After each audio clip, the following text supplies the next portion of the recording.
Madame, Monsieur, bonsoir. 77% des Maliens l'ont choisi. C'est là une majorité confortable que peu de dirigeants du continent, démocratiquement élus, peuvent revendiquer. D'ailleurs, Ibeka, comme aime à l'appeler affectueusement les Maliens, Ibrahim Boubacar Keïta n'est pas homme à s'en vanter, c'est un homme d'action. Dans le Mali d'aujourd'hui, encore endolori par la guerre, avec des chantiers socio-économiques gigantesques, mais certainement pas insurmontables. Monsieur le Président, bonsoir. Bonsoir, Madame. Merci d'avoir accepté de nous recevoir ici, chez vous, à Bamako, au palais de Koulouba.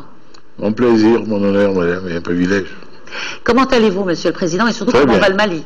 Le Mali va de mieux en mieux. Va de mieux en mieux. Aujourd'hui, toutes les questions sont posées. Toutes les questions sont urgentes pour le peuple malien. Qu'en est-il pour vous et vos équipes? Parce que lorsque vous hiérarchisez vos priorités, il s'agit de reconstruction, il s'agit de réconciliation nationale, il s'agit de stabilisation du Mali ou de tout cela à la fois? Tout est urgent, Madame, tout est prioritaire. D'abord et avant tout, la sécurité du peuple malien. Que notre peuple se retrouve rasséréné, sa sérénité d'antan, qu'il se retrouve en paix, en communion, en convivialité avec ces différentes communautés qui ont toujours, depuis des siècles, l'habitude de cette vie commune, de cette communion. C'est cela, Madame, ma grande préoccupation. Donc, la réconciliation des cœurs et des esprits, Madame. Vous connaissez très bien votre pays. Vous êtes peut-être même l'une des rares personnalités maliennes, de par votre cursus, de par vos engagements. Vous avez été ministre des Affaires étrangères, vous avez été Premier ministre, vous avez été président de l'Assemblée nationale. Et par-dessus tout cela, vous avez engrangé une multitude d'expériences qui vous ont amené sur le terrain, dans la vie quotidienne des gens, qui vous ont amené dans le domaine de la santé, de l'éducation nationale, les problématiques posées aux femmes, etc. Si vous deviez, Monsieur le Président, en quelques mots, présenter à un auditoire qui ne connaisse pas le Mali, présenter votre pays, que diriez-vous? Est-ce que vous iriez sur les valeurs du peuple malien, que sont le respect, l'honneur, la dignité? Madame, le Mali est un vieux pays, un vieux peuple. L'État malien, le premier État malien date de 1045. Organisé, méthodique, dont on dit volontiers que son gestion n'avait rien à envier à l'État moderne le plus policé. Cet État malien de 1045, l'Empire de Ouagadougou, avait des relations avec tous ses voisins, et au-delà de ses voisins, on avait des relations internationales du plus bel effet. Pensez-vous, Madame, nous avions une ambassade à Constantinople. Ce n'est pas courant. Ça, c'est le rayonnement du Mali. C'est pour vous dire que oui, nous fûmes quand beaucoup n'étaient pas. Ça nous met dans une situation de confort absolu, de non complexe du tout, vis-à-vis de qui que ce soit. Aujourd'hui, si on devait revenir à la situation et à la stabilité à laquelle vous travaillez, vous et vos équipes aujourd'hui, si on devait parler de ce péril djihadiste, peut-être même que je dirais gangstéro-djihadiste, est-ce qu'il est écarté? Oui, définitivement. Combien vous avez raison, Madame, de parler de péril gangstéro-djihadiste, parce que c'est de ça qu'il s'agit. Quand on sait que le narcotrafic s'est invité dans la danse, quand on sait que le trafic en tout genre également la drogue, en les feu, armes, absolument, Madame, tout cela qui a l'habitude de faire le lit du gangstérisme. Donc votre expression gangstéro, djihadisme est tout à fait la bienvenue. Avec l'appui du monde entier, je dois dire, Madame, aujourd'hui cette lutte a connu de grands succès. Pour autant, tout n'est pas totalement écarté. Donc il y a des poches. Il y a des poches. Notamment, nous sommes très préoccupés par le sud libyen. Mais ça, c'est une autre question sur laquelle nous aurons sûrement à revenir dans le cours de notre entretien, Madame. Absolument. D'ailleurs, je voudrais m'arrêter peut-être quelques minutes sur, parmi les attentes du peuple malien, je le disais tout à l'heure, il y a énormément de choses, tout est à faire, tout est à construire, mais il y a peut-être une préoccupation très actuelle sur le processus de réconciliation, Monsieur le Président. Où en êtes-vous? Où en êtes-vous sur ce processus? Madame, il est heureux, ça ce sont les bonheurs qu'Allah Subhanahu wa Ta'ala nous offre. Au moment où nous parlons, Madame, des entretiens viennent de s'ouvrir à Bamako, dans le cadre d'ateliers thématiques, qui ont embrassé la question globale de la réconciliation. Aujourd'hui, nos frères de la rébellion sont à Bamako. La MINUSMA qui est en charge au nom des Nations Unies de la stabilisation du Mali et le gouvernement malien sont en atelier préparatoire pour parler à proprement parler. C'est un pas assez important, Madame, qui est franchi depuis ce matin. Qu'en est-il des mouvements armés? Bon, on vous connaît, vous êtes un homme d'engagement, de morale, en tout cas, y compris vos détracteurs vous définissent de cette manière. Vous êtes aussi un homme de dialogue. Cependant, et vous l'avez dit haut et fort il n'y a pas très longtemps encore, vous n'êtes pas prêt à négocier avec des mouvements armés tant qu'ils n'ont pas déposé les armes. Vous n'êtes pas prêt à négocier non plus, et en tout cas à céder le moindre centimètre carré de l'unité territoriale et de l'intégrité du Mali. Est-ce que c'est bien cela votre position? Tout à fait, Madame. Vous avez parfaitement résumé. Pour autant, je ne suis pas obtus. Je pense que tout ce qui peut amener les frères d'un pays dans l'incompréhension à se retrouver, à échanger pour se retrouver est de bon effet. Et pourquoi nous avons souhaité aujourd'hui ouvrir une série d'ateliers qui vont avoir à se tenir par des échanges sur le processus de cantonnement, de désarmement et de réinsertion.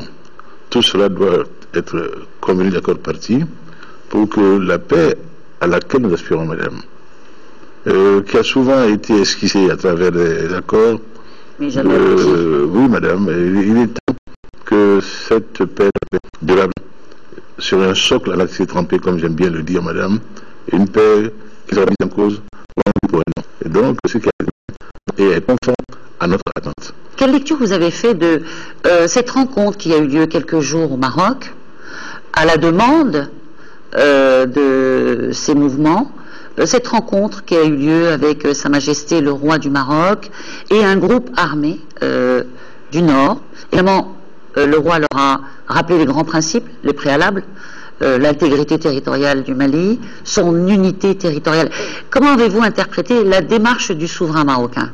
Savez-vous, Madame, que je dise tout très clairement, oui, toute mon admiration pour Sa Majesté, toute mon amitié, tout mon respect et toute ma considération déférente à Sa Majesté, qui dans tout cela est en contact étroit avec moi.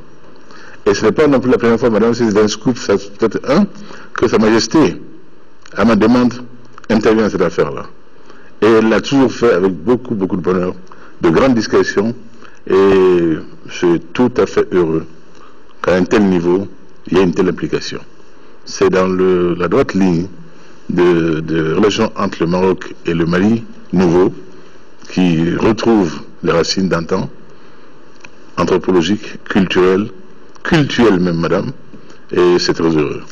Justement, que répondez-vous à ceux qui pourraient faire une lecture erronée de l'implication, en tout cas de l'intérêt du Maroc pour la stabilité dans cette région du continent? Le Maroc qui a consacré une bonne partie de son mandat au sein du Conseil de sécurité onusien a prôné cette stabilité pour les populations du Mali, pour le peuple malien, l'intégrité territoriale et l'unité territoriale de ce pays. Qu'est-ce que vous répondez à ceux qui pourraient faire une lecture, encore une fois, je n'ai pas trouvé d'autre mot, erronée? Madame, aujourd'hui, je suis seul en charge de la légitimité malienne. Je dis le Mali. Et je dis que ce qui a été fait pendant la présidence du Maroc au Conseil de sécurité a été très heureux pour nous. Je l'ai dit lors de mes vœux de fin d'année au peuple malien. Je le redis très clairement. Cela va dans le sens de l'intérêt du Mali et de l'appui solidaire d'un pays ami à un autre peuple frère. On peut, madame, toujours dire tout et son contraire. Tous les jours, on me traite de tous les noms d'oiseaux, madame. Je n'en ai absolument rien à faire. L'essentiel, c'est le cap, madame. Le cap est tenu et le Mali sait reconnaître ses amis. Et le Mali connaît ses amis. Le Maroc est un ami du Mali. À partir de quel degré de gestion du risque un pays ou une partie peut-elle se sentir impliquée? En d'autres termes, pourquoi est-ce que l'Allemagne, dont le ministre de la Défense était chez vous il y a encore quelques jours, se sentirait plus concerné qu'un pays comme le Maroc, par exemple? Ah, madame. Le Maroc est concerné à proximité géographique, je vous l'ai dit, historique et anthropologique. Figurez-vous que lorsque j'ai, dans mon message de remerciement à l'adresse de souverain chérifien, quand j'ai rappelé les liens géographiques et culturels et historiques, j'ai dit que ceux de Goulimine qui m'entendent à Tombouctou savent de quoi je parle. Des personnes âgées ont pleuré. Ça vous dire, madame? Et ça n'a pas de prix? Absolument pas. C'est l'essentiel. Et c'est fondateur. Et moi, je suis historien, madame. Je connais mon pays et son histoire. J'en suis très fier. Et c'est ma racine. C'est mon fondement. C'est mon socle, madame. Donc, vous savez, on peut toujours trouver à dire ou à redire. L'essentiel, c'est que ceux qui sont concernés sachent de quoi ils retournent. Et je sais de quoi ils retournent par rapport aux intérêts de mon pays. J'ai été élu pour cela. Personne ne dira le Mali mieux que moi, Inch'Allah. Le Mali est toujours dans l'agenda des grandes puissances internationales. On l'a vu il y a encore 3 jours, cette tribune commune co-signée par les présidents français et américains, Barack Obama et François Hollande, qui entendait signifier très clairement qu'il ne se laisserait pas exclure de la lutte contre le terrorisme dans cette partie du monde. Là, encore une fois, il est clair qu'on ne suffit pas d'avoir une frontière commune avec l'un de ces pays du Sahel pour revendiquer un intérêt plus important que d'autres. Vous comprenez cela également? Vous partagez cela? Madame Merkel a été très réceptive quand je lui ai décrit la situation qui prévaut dans notre zone sahélienne. Ce qui est en jeu ici, Mali, c'est pas seulement le sort du Mali et l'avenir du destin du Mali. Le monde entier est concerné par ce qui a failli prévaloir dans le Sahel malien. Cette ambition, cette prétention hégémonique djihadiste dépassait de loin les frontières du Mali. Imaginez une seconde, madame. Ce vaste espace dédié à l'entraînement de force avec le projet qui est connu pour l'assaut du monde, c'est pas que le Mali qui en aurait souffert, madame, le monde entier. Le narcotrafic, madame, également, qui avait commencé à se développer, à se prospérer sur nos rives sahéliennes, était destiné à la consommation de quelle jeunesse? Celle du Nord, le Maghreb, et ensuite, à travers la Méditerranée, toute l'Europe et le monde. Ce sont donc des menaces, madame, qui dépassent de loin les petites frontières du Mali et concernent le monde. Monsieur le Président, on ne comprend pas très bien comment cette instabilité a pu s'installer de manière aussi rapide dans le temps, de façon assez rapide, et on le disait, une zone de tous les trafics. En d'autres termes, à qui profite cette instabilité au nord de votre pays? À qui profite-t-elle?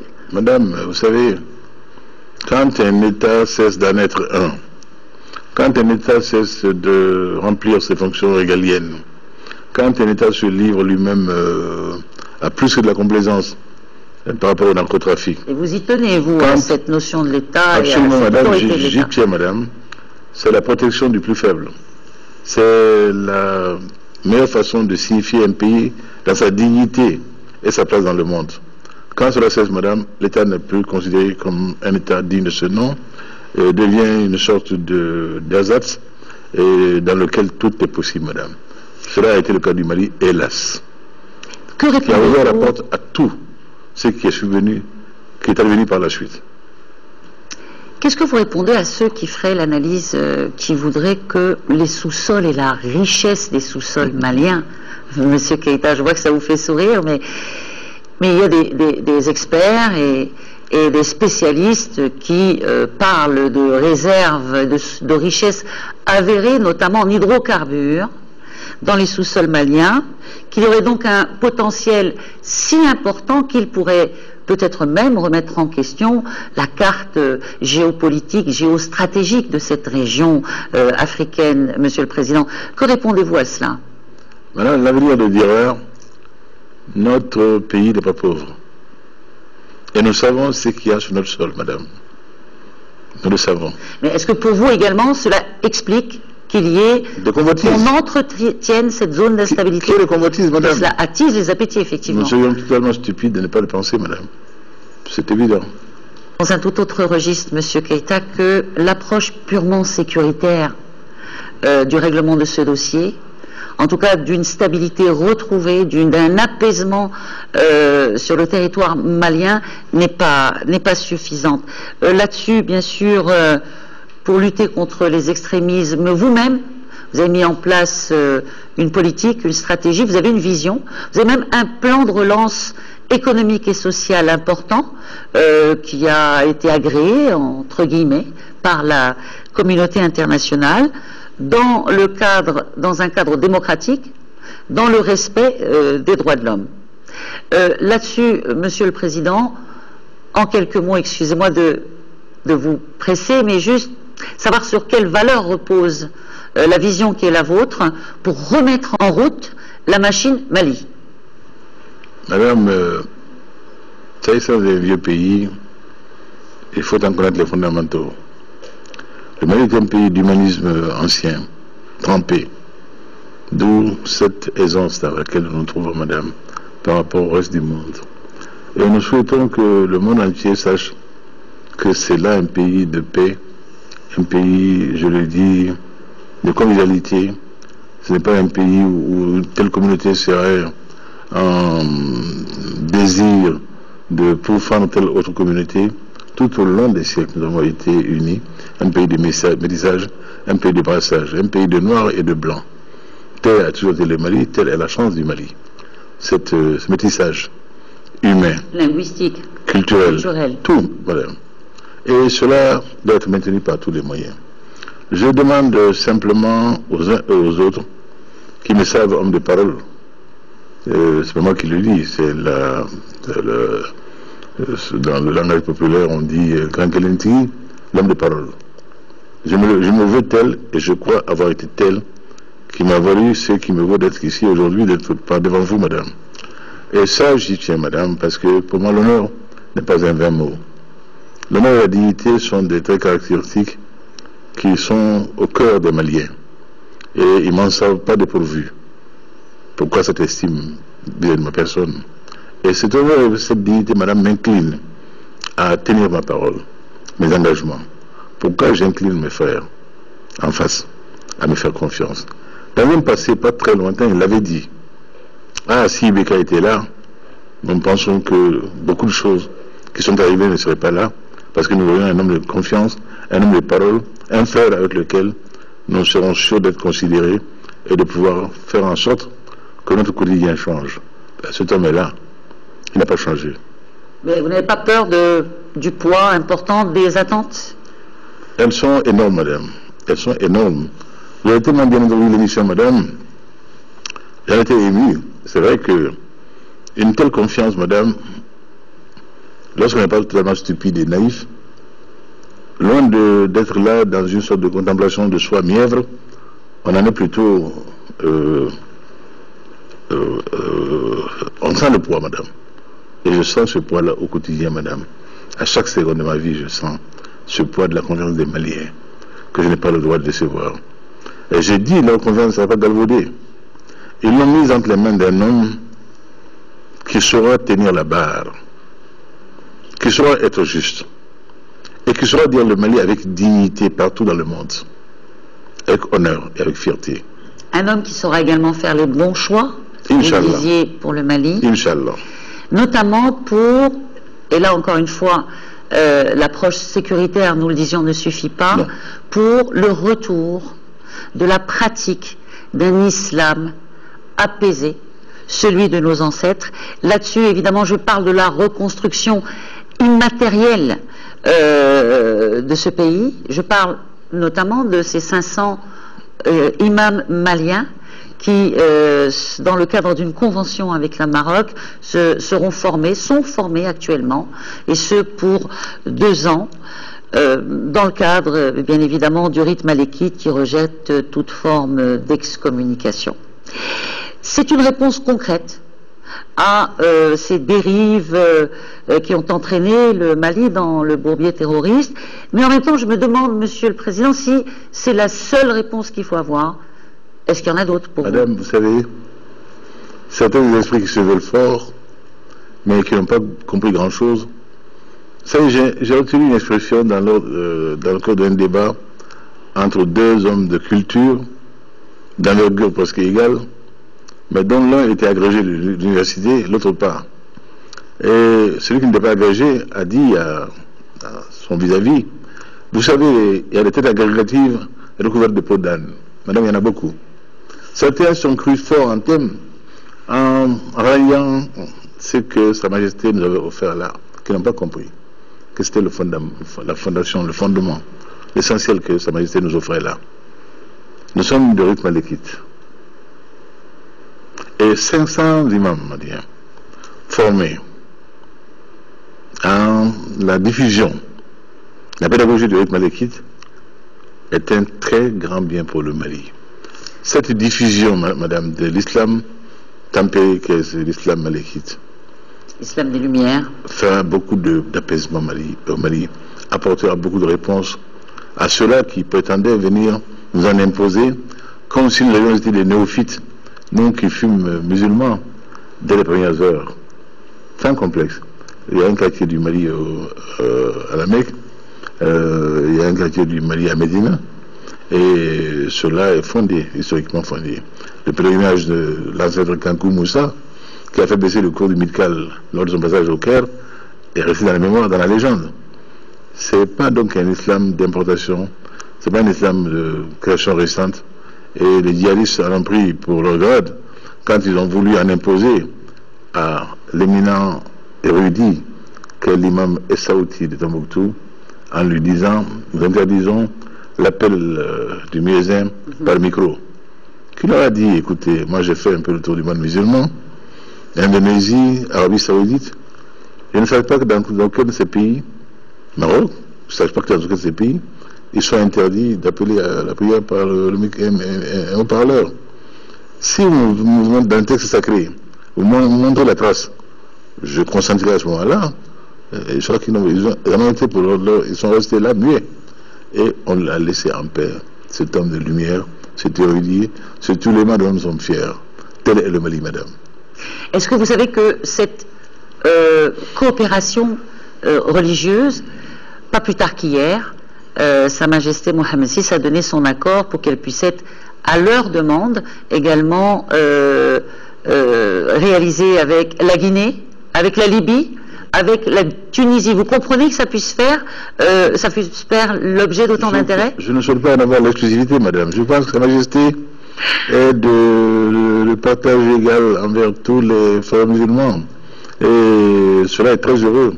Nous ne sommes pas dans un style d'égoïsme, madame. Nous sommes pour la diffusion d'un islam de paix et de tolérance. Voilà, ce que je voulais vous dire par là, mieux ce sera, madame. Ce que je voulais vous dire par là, c'est que quelque part on constate que, et ça c'est aussi la personnalité du commandeur des croyants qui le veut, que le respect qu'il inspire, que la confiance qu'il suscite, et la réussite également de cette réforme du champ religieux marocain, fait que le Maroc est devenu quelque part une espèce de phare dans ce monde musulman sous tension.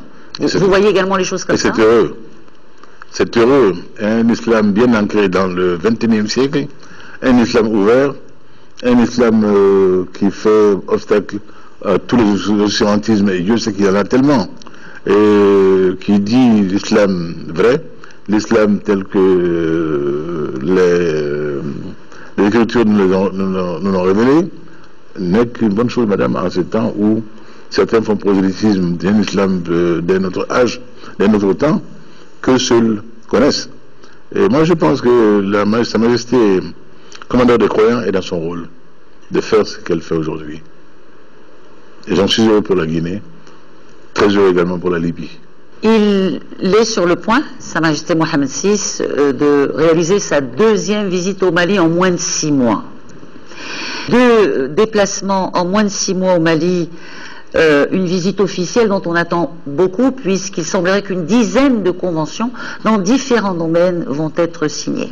Je citerai la formation, je citerai la santé, je citerai également le domaine hydraulique, etc. Et qu'est-ce que vous en attendez? Une alliance d'un genre nouveau? D'ailleurs, on parle d'alliance au Maroc. Et que pensez-vous de ce mot, justement, pour qualifier l'avenir de ces relations? Le mot alliance. Madame, cette fusion des cœurs qui va au-delà de l'alliance, qui peut être... Même mes confrères maliens parlaient de mariage de cœur. Je ne l'ai pas entendu ce malien-là, je vous dire la même chose.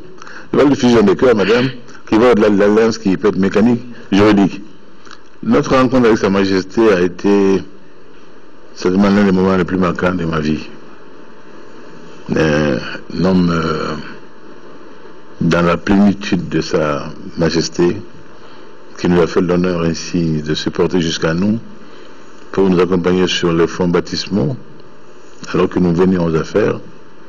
Et depuis cette fameuse journée du 19 septembre à aujourd'hui, en contact régulier et en souci de nous, en accompagnement de nous de manière fabuleuse.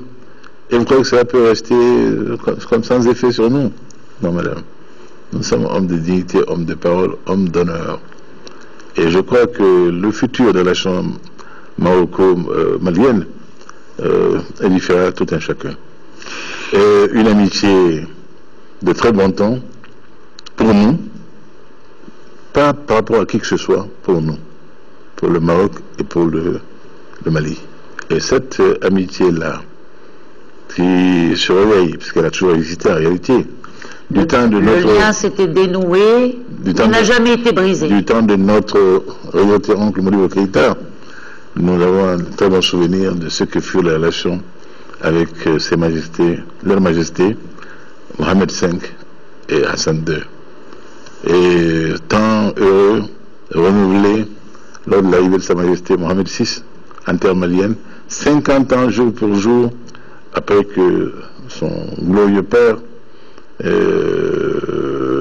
soit venu ici au Mali. Nous l'accueillions à l'époque, en petite culotte de collégien, drapeau marocain, drapeau algérien. C'était à l'occasion de la fameuse guerre des sables, et où nous voyons Sa Majesté en djellaba, belle djellaba blanche, venir au Mali, pays de paix, pays de fraternité, pour sceller cette paix-là entre ces deux pays. Madame, nous sommes encore en situation et nous souhaitons le meilleur de la relation entre les différents pays qui nous entourent, singulièrement entre l'Algérie, entre le Maroc et le Mali. Voilà, madame, ce bonheur que Sa Majesté nous a apporté en venant à nous, qu'elle va renouveler en revenant au Mali, ne restera pas sans suite, vous en doutez bien, madame. Et suite heureuse, très très heureuse, Inch'Allah. Le Maroc entend donner un contenu très concret à ce qui le lie au Mali. Évidemment, nous avons parlé du culturel, du cultuel. Parlons également d'économie et de développement et d'une vision partagée, d'une vision commune de ce développement. Rapidement, malheureusement, parce qu'il ne nous reste peut-être plus beaucoup de temps, je parlais de ces conventions. Je m'arrêterai, si vous le voulez bien, sur celles qui vont servir, en tout cas permettre de sécuriser l'investissement, en tout cas des entreprises marocaines, ici dans votre pays, au Mali, des dispositions sur le plan juridique qui concerneront également la non-double imposition pour les entreprises marocaines. Si vous deviez vanter auprès de la communauté marocaine des affaires, si vous deviez vous adresser à elle et parler de l'attractivité de votre pays, quels sont les 2 ou 3 points forts que vous mettriez en avant? Venez dans un pays où vous êtes connu, venez dans un pays où vous êtes apprécié, venez dans un pays qui a pour vous l'amitié que vous avez toujours eue pour lui, jamais ces relations-là qui plongent n'ont été remises en cause par leurs différentes majestés. Et quand Sa Majesté Hassan II parlait de l'exception malienne, cela reste encore au cœur des Maliens. Nous savons dans ce pays nous souvenir. Venez, amis marocains. Venez, frères marocains. Vous serez chez vous ici, ainsi protégés, garantis, dans une parfaite amitié, une fraternité de tous les jours et tous les instants, dont vous appréciez la qualité. Venez au Mali. Ma dernière question, Monsieur le Président. On vous dit de bons conseils. Moi? Oui. Je crois que on vous dit de bons conseils. Aussi, j'aimerais vous demander quels conseils vous vous donneriez à vous-même devant le poids de la responsabilité, devant l'intensité de l'actualité. Quels conseils pourriez-vous bien vous donner? Reste toi-même. N'oublie jamais les valeurs qui t'ont fait. Et reste l'humble créature d'Allah subhanahu wa ta'ala. Hasbunallah. Animal wakil. Ni'mal mawla wa ni'mal nasir. Monsieur Ibrahim Boubacar Keïta, merci de nous avoir reçus encore une fois ici à Bamako. C'est moi, madame. Tout le plaisir a été pour moi. Merci, Monsieur le Président. Merci à vous de nous avoir suivis au Maroc, au Mali, mais également dans une partie de l'Afrique de l'Ouest. C'est une émission que nous avons pu réaliser grâce au soutien de nos confrères de l'Office de la radiodiffusion télévision malienne et je les remercie chaudement pour leur concours.